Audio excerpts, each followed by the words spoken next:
আপনিও অবাক হয়ে যাবেন। এমন একটা তথ্য পাওয়া গেছে, যে তথ্য শুনলে আপনি অবাক হতে নিশ্চিত। আসলে ঘটনাটা কি শুনেন তাহলে।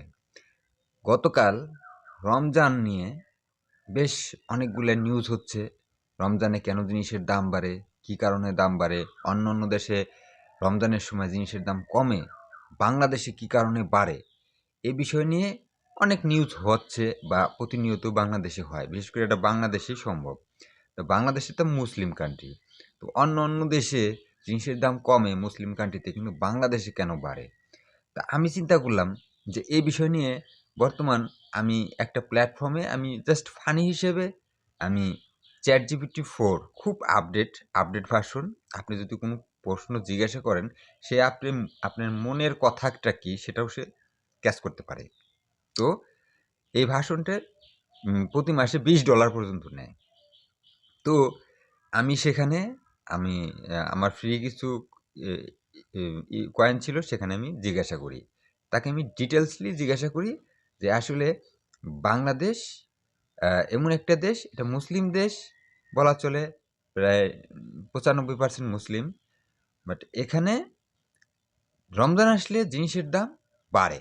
বাট অন্যান্য ইসলামিক কান্ট্রিতে সেখানে জিনিসের দাম কমে। এর কারণটা কি? বা কী কারণে এরকম হয়? তো সে ১ম এ নরমালি আমার প্রশ্নের উত্তর দেয় যে হয়তো জিনিসের চাহিদা বা এটা সেটা। তা আমি তাকে আরো ডিপলি জিজ্ঞাসা করি যে আসলে বিষয়টা না এরকম না। বিষয়টা আরো আমি তাকে বিস্তারিতভাবে জিজ্ঞাসা করি যে আসলে এর এই, হ্যাঁ?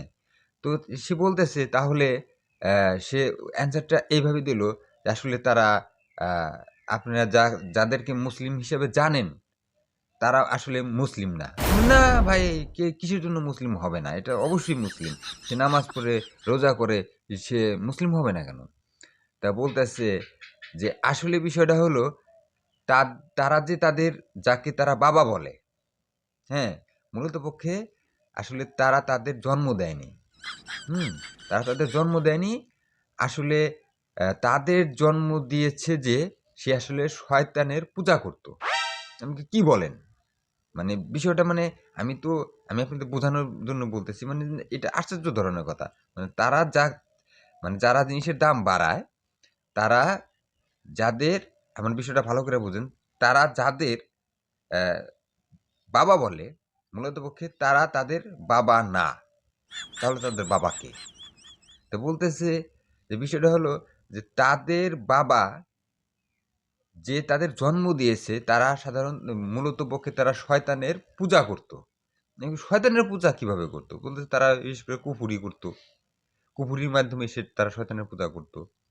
আবার এমনও আছে যে আসলে তারা তাদের বাবা ঠিকই আছে, বাট আসলে তারা মুসলিম না। মানে মুসলিম, নামধারী মুসলিম, কিন্তু তারা আসলে শয়তানের পূজা করত। তো বিধায় তারা আ মুসলিমদের যে ক্যারেক্টার হওয়া উচিত, তারা তার ধারের কাছ দিয়েও তারা কখনো যায় না। তারা মুসলমানদের আসলে মূলত পক্ষে কষ্ট দিতে পছন্দ করে। তাদের ভিতরে ঈমান আমান বা মুসলিম কান্ট্রির যে রীতিনীতি আসলে এটার কোনোটাই নাই। তারা আসলে মুসলিম বেশধারী আসলে একেকটা মানুষ। মানে আমরা যেটা বলি মানে শয়তানের বাচ্চা, যে আমরা অনেক সময় রাগ করে হয়তো অনেককে গালি দেই। আসলে মূলত পক্ষে শয়তানের বাচ্চা আসলে এরাই। এরাই হলো প্রকৃত শয়তানের বাচ্চা। হয়তো তার বাবা সরাসরি শয়তানের পূজা করে, অথবা মানে সে যেটা বোঝাতে চেয়েছে ChatGPT 4, যে হয়তো সরাসরি শয়তানের পূজা করে, অথবা সে যাকে বাবা বলে জানে মূলত পক্ষে সে তার বাবা না।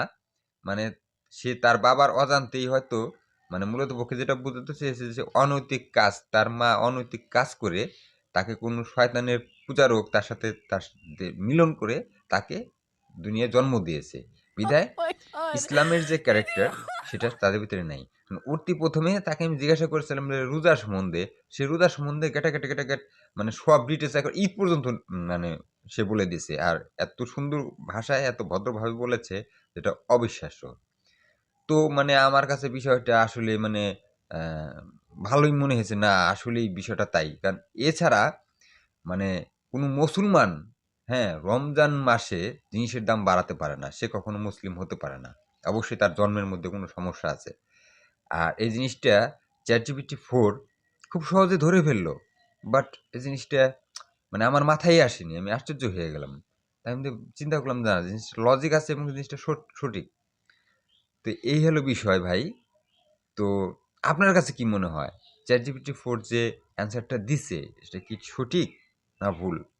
অবশ্যই কমেন্টে অবশ্যই জানাবেন। আর ভিডিওটা শেয়ার করে যারা এই ধরনের ব্যবসা করে তাদেরকে জানিয়ে দিন। তারা তাদের মায়ের কাছে যেয়ে জিজ্ঞাসা করুক, আসলেই কি তার তাদেরকে জন্ম কি আসলে সে যাকে করতেছে, বাবা বলে ডাকতেছে, আসলেই কি সে তার বাবা? তাদেরকে জানানোর দরকার আছে। তাদেরকে বোঝানোর প্রয়োজন আছে। তো অবশ্যই ভিডিওটা শেয়ার করবেন। আর কমেন্টের মাধ্যমে অবশ্যই বলবেন যে আসলে বিষয়টা কতটুকু যুক্তিসঙ্গত। ChatGPT কি উত্তরটা কি ঠিক দিয়েছে নাকি ভুল দিয়েছে? তো সবাই ভালো থাকবেন। সবাইকে রমজান মাসে সঠিক পথে চলার তৌফিক দান করুন। আমিন। আসসালামু আলাইকুম।